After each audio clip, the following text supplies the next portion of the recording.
Good, welcome back students. This is 12th class physics and today we will study about Ohm's law, and in Ohm's law we will study about resistance. Students, वैसे तो आप लोगों ने you already study about Ohm's law and resistance in 10th class, and we will take some revision. Okay students, here you can see that we have state Ohm's law, define resistance and state its SI unit.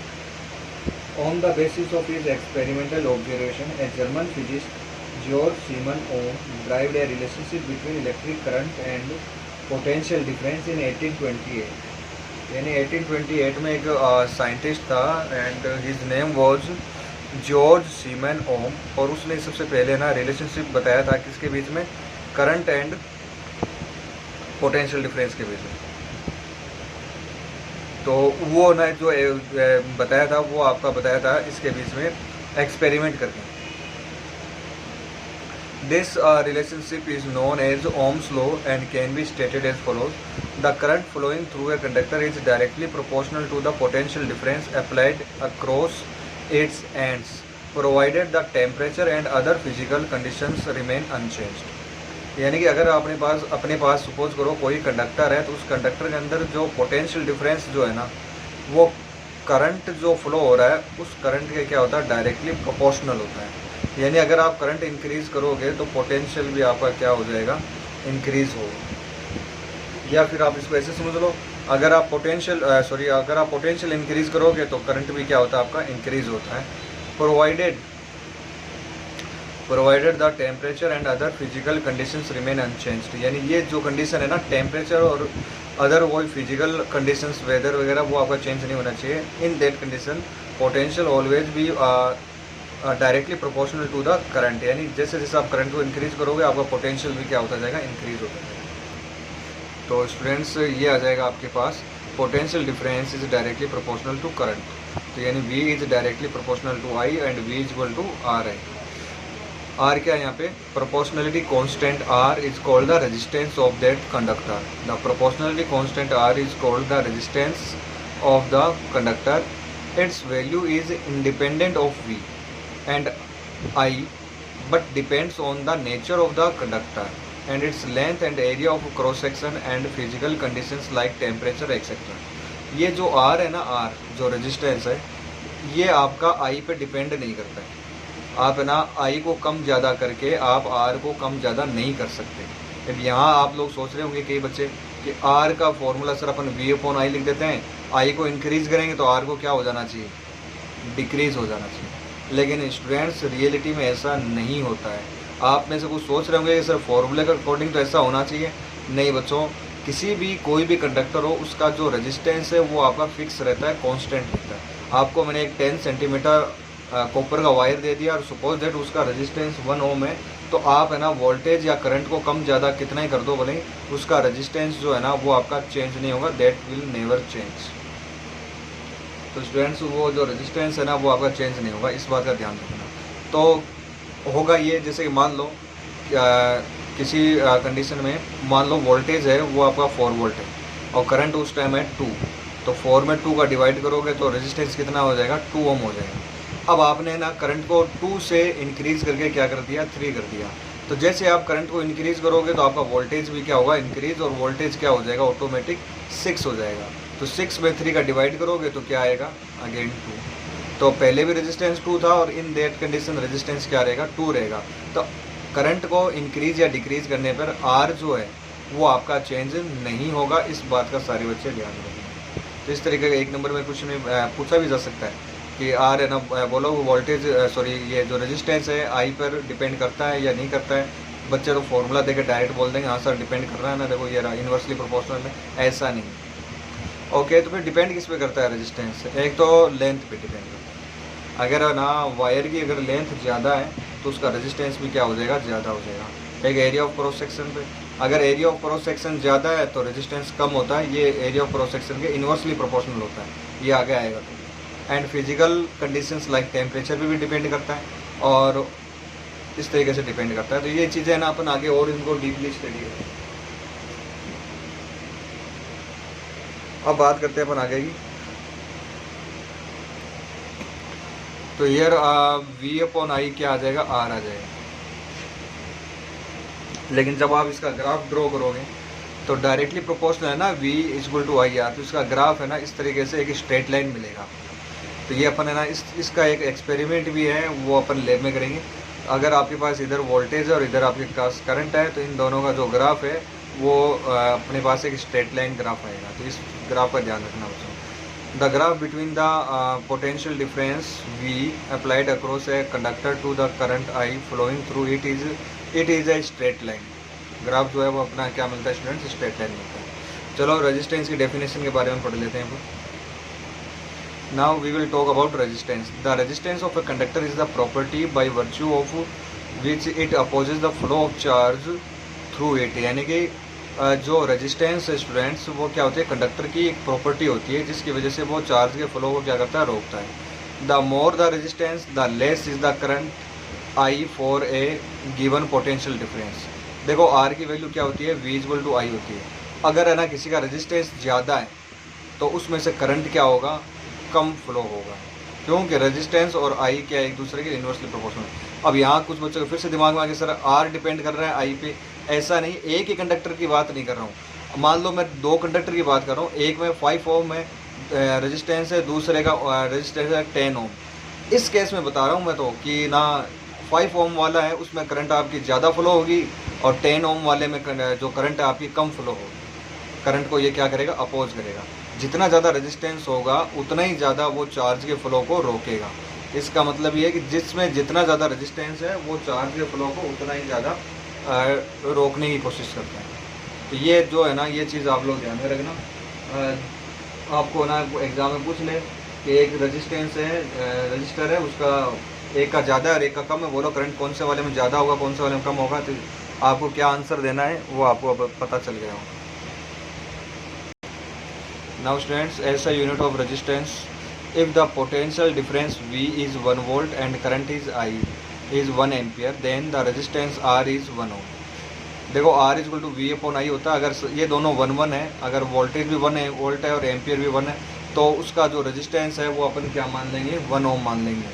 और V और ये जो ampere का क्या होता है, unity A होता है, तो ये जाके ऊपर A इनवर्स हो जाएगा। तो 1 ओम किसके इक्वल हो जाएगा, 1 वोल्ट पर ampere.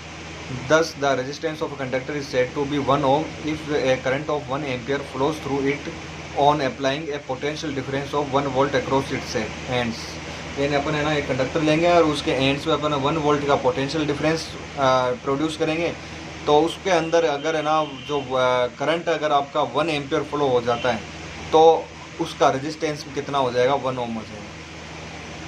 Any material that has some resistance is called a resistor. ये चीज़ भी ध्यान में रखना। अगर कोई भी मटेरियल है और उसमें ना वो अगर वो ना रेजिस्टेंस है उसके पास कुछ रेजिस्टेंस है, तो ऐसे जो मटेरियल है उस मटेरियल को अपन क्या बोलेंगे आज के बाद, रजिस्टर बोलेंगे। Pictorial symbol for resistors and meters are given in the figure 3.9। तो ये जो 3.9 जो फिगर है ये अपने आगे मिलेगा। ये दे रखा है स्टूडेंट्स, कुछ सिंबल है फिक्स्ड रजिस्टर। फिक्स्ड रजिस्टर वो होते हैं जिनका रेजिस्टेंस अपन चेंज नहीं कर सकते। अगर कोई रजिस्टर आपका 5 ओम है तो 5 ओम में दे दिया। इस तरह के जो रजिस्टर को या तो आप ऐसे शो करो या फिर उसको ऐसे शो करो। दूसरा होता है वेरिएबल रजिस्टर, यानी ऐसे रजिस्टर जिसके पास कोई बटन होता है और उस बटन से अपन लेंथ वगैरह उसकी कम ज़्यादा करके, और अपन है ना सर्किट के अंदर अपने को दूसरा रजिस्टर लगाना नहीं पड़ेगा, अपन है ना सर्किट के अंदर ही है ना उसके रेजिस्टेंस को कम या ज़्यादा कर सकते हैं। ऐसे जो रजिस्टर होते हैं उसका जो सिंबल है ना वो ये होता है, इस तरीके से ये सिंबल होता है, या ये यूज़ कर सकते हो या फिर कॉमनली अपन ये वाले सिंबल यूज़ करेंगे, ये वाले मत करना। फिर बात करते हैं पोटेंशियल डिवाइडर, यानी कि कुछ ऐसे रेजिस्टेंस होते हैं जिनको अपन पोटेंशियल डिवाइडर, जैसे कि मान लो ये रजिस्टर है और अपन ने एक दूसरा वायर लाके यहाँ कनेक्ट कर दिया, तो ये क्या बन गया, यहाँ पे ना फिर पोटेंशियल क्या हो जाता है, डिवाइड हो जाता है। यहाँ अलग पोटेंशियल और आगे अलग पोटेंशियल। तो ये पोटेंशियल डिवाइडर का सिंबल है। सर्किट में कैसे यूज़ करना है वो अपन आगे पढ़ेंगे। अब बात करते हैं अपन मीटर के। ये वाला सिंबल ये वोल्ट मीटर का है, ये ए मीटर का है, ये वाला सिंबल गैल्वेनोमीटर का, और ये भी क्या है आपका गैल्वेनोमीटर का। तो ये यूज़ कर लो चाहे ये यूज़ कर लो, बेटर ये रहता है। ठीक है, आगे की चलो स्टडी करते हैं। ओके स्टूडेंट्स, नेक्स्ट जो अपना टॉपिक है वो है मेजरमेंट ऑफ रेजिस्टेंस। यानी कि कोई भी सर्किट वगैरह दे रखा है अपने को, अपन है ना किसी का रेजिस्टेंस मेज़र करना है, तो कैसे करें रेजिस्टेंस मेज़र, कैसे पता चलेगा कि अपने पास ये 1 ओम का है, ये 5 ओम का है, ये 10 ओम का है, कैसे पता लगेगा। तो अपन एक काम करते हैं स्टूडेंट्स, ये एक फिगर है, इसमें एक डायग्राम दे रखा है, शोज है simple circuit for the measuring. ये थ्योरी आप लोग पढ़ लेना, मैं डायग्राम समझा देता हूँ आपको। देखो ये इस तरीके से आपको ना सर्किट है ना वो ऐड करना है। यहाँ जैसे अपन ने एक बैटरी ले ली, यहाँ एक एमीटर ऐड कर दिया अपन ने। ध्यान में रखना एमीटर हमेशा ना बैटरी के साथ कैसा होता है, सीरीज के साथ होता है हमेशा, जैसे प्लस फिर माइनस। अच्छा, एमीटर का जो नेगेटिव वो नेगेटिव से जोड़ देना, पॉजिटिव है वो पॉजिटिव से जोड़ देना। तो ये वाला कौन सा हो गया, सीरीज कनेक्शन हो गया। हमेशा याद रखना एमीटर को हमेशा अपन कैसे जोड़ते हैं, सीरीज में जोड़ते हैं बैटरी के साथ। अच्छा, इतना करने के बाद में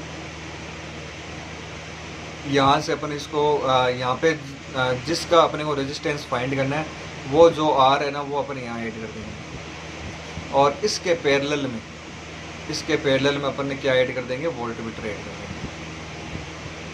इसके पैरेलल में अपन क्या ऐड करेंगे, वोल्टमीटर ऐड करेंगे। ये चीज़ ध्यान रखना स्टूडेंट्स, यहाँ अपन क्या ऐड कर देंगे, वोल्टमीटर ऐड कर देंगे पैरेलल में किसके, आर के। अब अपन क्या करेंगे कि अपन जैसे ना रीडिंग लेंगे, जैसे कि अपन इसको सर्किट में ना पूरे में करंट फ्लो करवाएंगे, तो उस टाइम अपन वोल्टमीटर देख लेंगे, वोल्टमीटर में रीडिंग कितनी है, सपोज करो 5 है, और एमीटर में रीडिंग सपोज करो 10 है। डिवाइड करोगे तो क्या आ जाएगा, 1/2 यानी कि 0.5 ओम। ये क्या हो जाएगा, इसका रेजिस्टेंस हो जाएगा। इस तरीके से आप है ना किसी भी वायर का, किसी भी रजिस्टर का रेजिस्टेंस फाइंड करते। ओके स्टूडेंट्स, नेक्स्ट है, नेक्स्ट टॉपिक पर ध्यान देते हैं अपन। ओके स्टूडेंट्स, नेक्स्ट जो है फैक्टर अफेक्टिंग द रेजिस्टेंस। यानी ऐसे कौन से फैक्टर है जो रेजिस्टेंस को अफेक्ट करते हैं, और रेजिस्टिविटी क्या होती है इसके बारे में अपने को क्या करना है, स्टडी करनी है। फैक्टर्स अफेक्टिंग द रेजिस्टेंस, पहला जो फैक्टर है वो length. The resistance R of a conductor is directly proportional to its length. यानी कि जो रेजिस्टेंस है ना वो लेंथ के क्या होता है, डायरेक्टली प्रोपोर्शनल होता है। यानी जैसे जैसे आप लेंथ को इंक्रीज करोगे वैसे वैसे आपका रेजिस्टेंस भी क्या होगा, इंक्रीज होगा। सेकेंड जो फैक्टर है स्टूडेंट्स वो है area of cross section. Second जो स्टूडेंट्स फैक्टर है वो है area of cross section. The resistance R of a uniform conductor inversely proportional to its area of cross section. यानी एरिया ऑफ क्रॉस सेक्शन अगर जिसका ज़्यादा है उसका रेजिस्टेंस क्या होगा, कम होगा। तो एक तरह resistance area of cross section पर डिपेंड कर गया, और एक इस पर डिपेंड कर गया, लेंथ पर डिपेंड कर गया। एक होता है नेचर ऑफ द मटेरियल।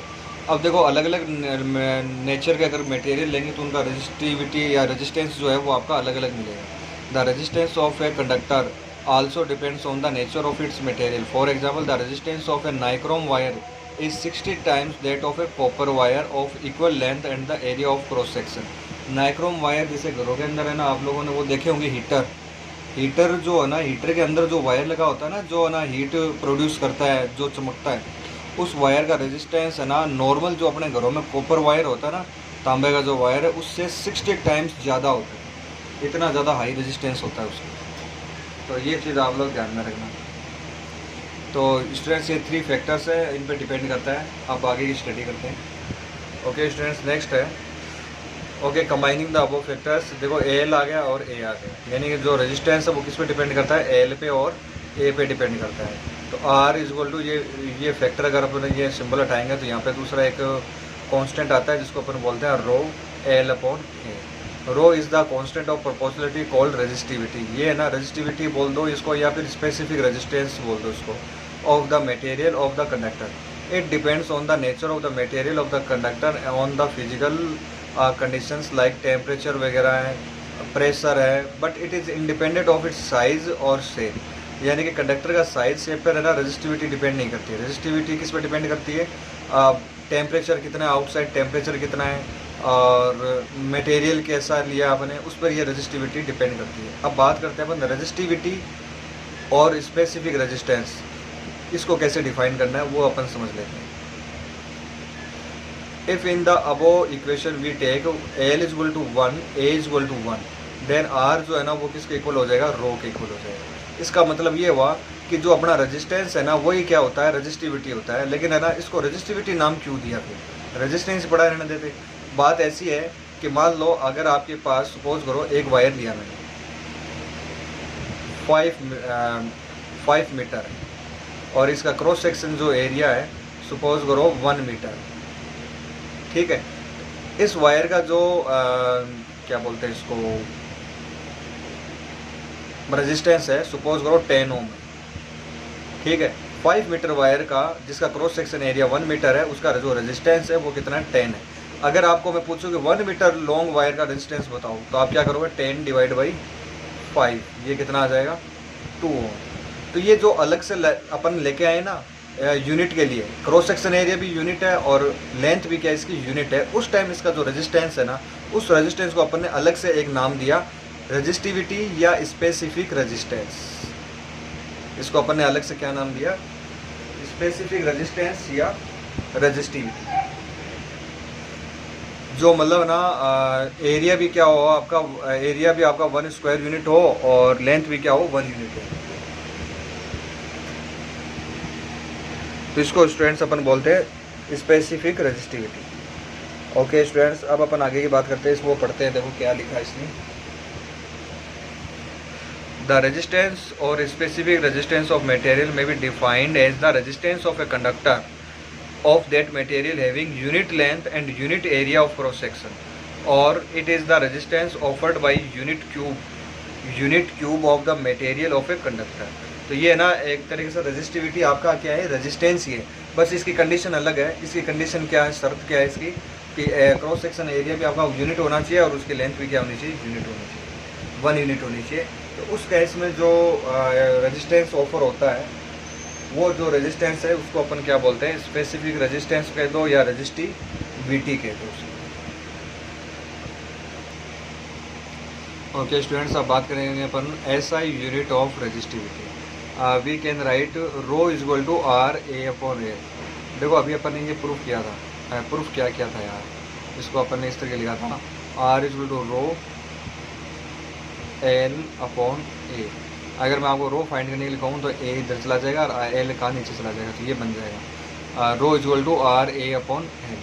अब देखो आर यानी कि रेजिस्टेंस आपका ओम में होता है, एरिया मीटर स्क्वायर में होगा, लेंथ अभी मीटर में होगी, इससे कैंसिल हो जाएगा, तो इसकी यूनिट क्या बन जाएगी, ओम मीटर बन जाएगी। सो ऐसा unit of the resistivity is ohm metre.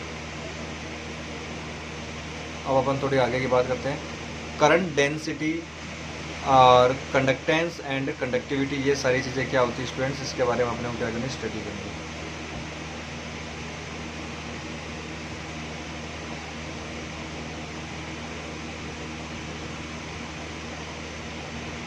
तो स्टूडेंट्स ये है current density. The current density at any point inside a conductor is defined as the amount of charge flowing per second through a unit area normal to the direction the flow of charge at that point. यानी कि जैसे मान लो ये conductor है आपके पास, ठीक है, इसके पर यूनिट एरिया ले लिया मैंने, 1 यूनिट एरिया ये, और इस एरिया में से 1 सेकेंड में जितना चार्ज निकलेगा उस चार्ज को अपन क्या कहेंगे, करंट डेंसिटी कहेंगे। आगे बात समझ में, पर यूनिट एरिया में जितना चार्ज निकलेगा, जितना करंट निकलेगा, उस करंट को अपन क्या कहेंगे, करंट डेंसिटी कहेंगे। It is a characteristic property of any point inside the current and it is denoted by J vector। इसको ना जो करंट डेंसिटी है, इस करंट डेंसिटी को अपन किससे डिनोट करेंगे, J वेक्टर से डिनोट करेंगे। अच्छा, J के ऊपर वेक्टर लगा, इसका मतलब करंट डेंसिटी क्या है आपकी, वेक्टर क्वांटिटी। अब ये वेक्टर कैसे होगी वो अपन देखेंगे बाद में।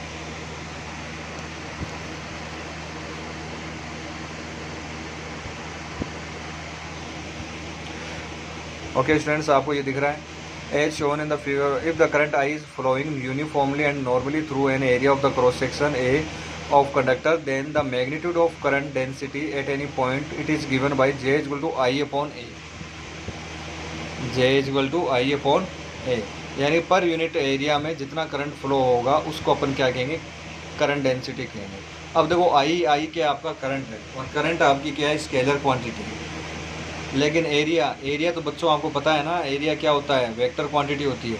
अगर ये वेक्टर है तो फिर जे भी क्या होगा आपका, वेक्टर क्वांटिटी ही होगा। Okay, if area A is not perpendicular to the direction of the current and normal to this area makes an angle theta with the direction of the current, then the component of A normal to the direction of the current flow will be. इसको यहाँ देखो एक minute. तो students यहाँ पे अपने पास है, पहले वाले केस में तो ये एक, जैसे मान लो ये एरिया है और करंट आपका ऐसे फ्लो हो, ठीक है। तो आप देख सकते हो जो एरिया वेक्टर जो है ना, और ये आपका करंट वेक्टर, सॉरी ये करंट है और ये आपका एरिया है, तो इन दोनों के बीच में एंगल क्या है, 0 है। तो जे का फॉर्मूला क्या बना था अपने पास, I/A वेक्टर, ये बना था जे। ठीक है, आगे बात समझ में, ये आपका किसका फॉर्मूला बनेगा, जे का फॉर्मूला। अच्छा, यहाँ अपन बात करें तो यहाँ देखें, अगर आपका एरिया है ना, वो मान लो थोड़ा सा आगे की ओर ऐसे टिल्ट कर दिया अपन ने, और एंगल क्या बना दिया, थीटा। तो यहाँ अब यार एरिया वेक्टर ये हो गया और आई आपका ये हो गया। तो अब बोलो भी करंट डेंसिटी को कैसे डिफाइन करें। तो देखो, आपको पता है कि ये आपका एरिया ए आ गया और ये एंगल थीटा है, तो इसकी डायरेक्शन में आपको एरिया किसके डायरेक्शन में लेना, आई के डायरेक्शन में एरिया चाहिए। पहले वाले आई के डायरेक्शन में एरिया था, तो ये फॉर्मूला डायरेक्ट बन गया। But now in this case आपका आई तो है इधर और एरिया वेक्टर इधर है, तो आप ये तो ले नहीं सकते। तो आपको ना इसकी डायरेक्शन में कौन सा कंपोनेंट होगा, ए कोस थीटा होगा। यहाँ मैं लिख देता हूँ, ए कोस थीटा। ठीक है, तो अब है ना करंट डेंसिटी बनाते हैं अपन, आई अपॉन ए कोस थीटा। इस ए कोस थीटा को इधर ले जाओ, तो ये बन जाएगा student J A cos theta is equal to आई।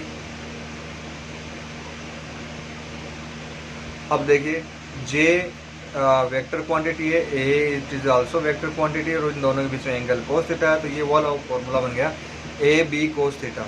तो यानी A dot B, dot product होता है ना इस तरीके से, आपको पता याद होगा फॉर्मूला, ए डॉट बी का फॉर्मूला क्या होता है, A B cos theta. A dot B का जो फॉर्मूला है वो क्या होता है, ए बी कोस थीटा होता है। तो इस तरीके से आपका ना ये फॉर्मूला यहाँ पे स्टूडेंट्स बन जाएगा।